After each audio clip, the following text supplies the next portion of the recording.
yang bernama Michael Hart. Beliau pernah meluncurkan sebuah buku 100 tokoh yang terpengaruh sedunia dalam sejarah pada tahun 1978. Dengan keluncuran buku beliau ini ribut, terutama orang yang tidak setuju, artinya orang-orang Yahudi, orang-orang Nasrani. Kenapa Bapak Ibu sekalian? Karena berdasarkan penelitian beliau bahwa dari 100 tokoh yang terpengaruh sedunia di dalam sejarah, beliau meletakkan Nabi Muhammad adalah the first ranking. Ranking yang pertama, aneh.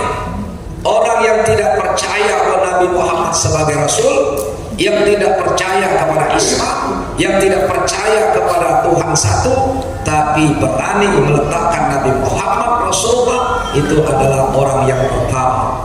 Hebat.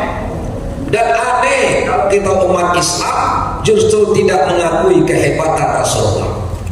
Bagaimana supaya kita tahu kehebatan Rasulullah? Tentu kita selalu banyak berbicara tentang Nabi kita, terutama kepada anak-anak kita. Maka inilah perlu kita memperingati, membuka-buka lagi tentang kehidupan Rasulullah.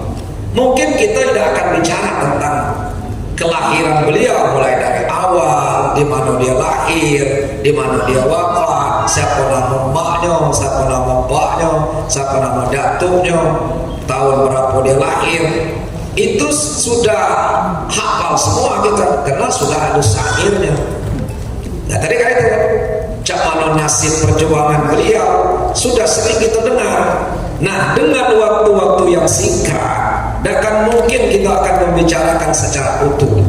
Maka kesimpulan ataupun hikmah apa yang harus kita petik?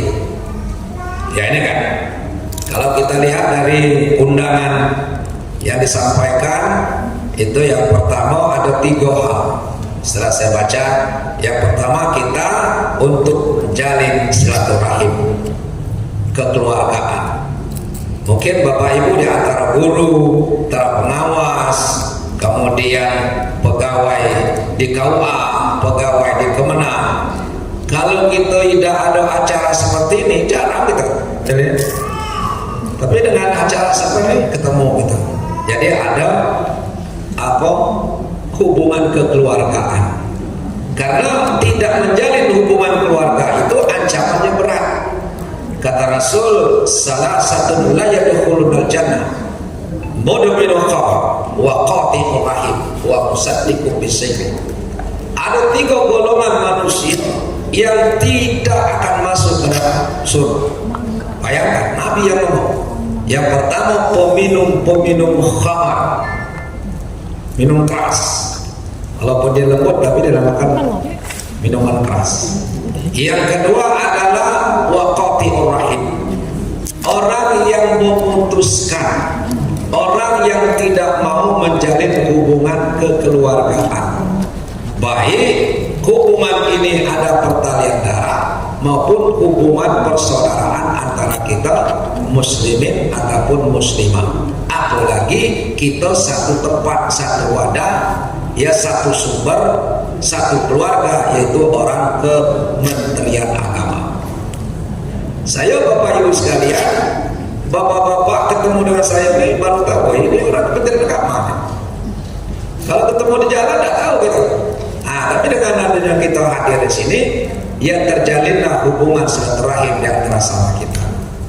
Nah kemudian tentu cak mana kita memperingati Maulid ini, kita bisa meningkatkan iman dan meningkatkan ketakwaan kita terhadap Allah. Nah untuk meningkatkan iman dan ketakwaan ini, tentu kita sebagai hamba Allah sekaligus umat dari Muhammad, kita tidak terlalu banyak.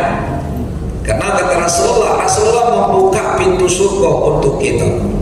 Man radiya billahi rabban wa bil islami dina wa bi Muhammadin nabiyya wa rasulah wajabat lahul jannah. Sapo baik. Jadi man itu tanpa terkecuali, latino dan lanang, besar kecil, tua muda, banci, segala galanya. Pokoknya siapa saja yang ridho kepada Allah sebagai Tuhan, kemudian ridho kepada Islam sebagai agama, kemudian ridho kepada Muhammad sebagai Nabi dan Rasul. Apa kata Rasulullah? Wajabat lahul jannah. Wajib, bukan sunat. Mudah-mudahan bukan, tapi wajib orang itu masuk ke dalam surga. Siapa yang ngomong? Rasul. Ya kalau Rasul yang ngomong, ngapa kita ragu? Ngapa kita takut-takut? Tapi kuncinya adalah 3 macam. Yang penutup pintu neraka tadi 3 macam, tapi membuka pintu, yang penutup pintu surga 3, yang membuka juga 3. Penting kita rela. Kita akan membicarakan tentang ridho kepada Allah dan Islam. Terlalu panjang. Kita satu aja yang kita bahas adalah ridho kepada Nabi Muhammad sebagai Nabi dan Rasul. Buktinya apa? Tidak usah banyak. Cukup kita mengenali, memahami dan mengamalkan. Namanya mengamalkan kalau belum kenal. Apa itu? Sering kita sebut dengan 4 sifat wajib bagi Rasul. Lah hafal kalau kita, tinggal mengamalkannya susah. Sama dengan kita kan, Pancasila hafal kalau Pancasila, tapi apa kita sudah mengamalkan Pancasila? Nah itu nanti. Sama tadi kita bicara moderasi. Moderasi itu sama nenek moyang kita sudah ada.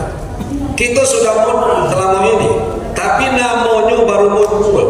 Tapi pengamalan moderasi itu ternyata sudah berjalan semenjak dahulu. Semenjak namanya belum ada, moderasi sudah berjalan. Mana ada kekacauan antara kita? Walaupun ada ya sedikit-sedikit bintik-bintik yang seperti tadi kan, keluar kata-kata boleh Nabi benar. Ada yang model itu kan. Tahlilan benar ada. Ya ceramah agama atau musibah tidak ada yang katakan benar, pada sama baik. Tidak ada bedanya kan. Tahlilan, baca Al-Quran, ceramah agama, beda agama itu. Tidak ada pada zaman Rasul. Carilah kalau ada.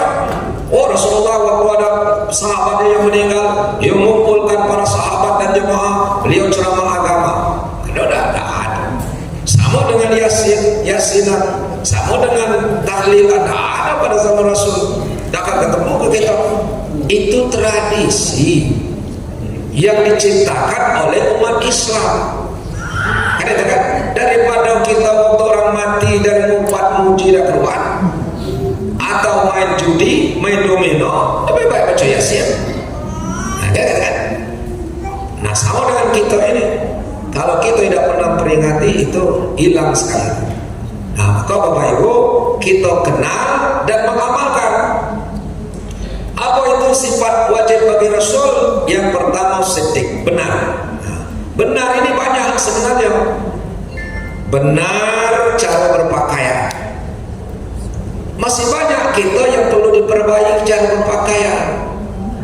Masih ada kita berani berpakaian yang tidak menutup aurat. Laki-laki auratnya itu memang sedikit, lutut ditutup, pusat ditutup. Nabi kata laki-laki ini ngantor tidak mau baju, boleh. Kan? Mulai pagi, mulai besok, kantor kemenang benteng tidak mau baju. Gara-gara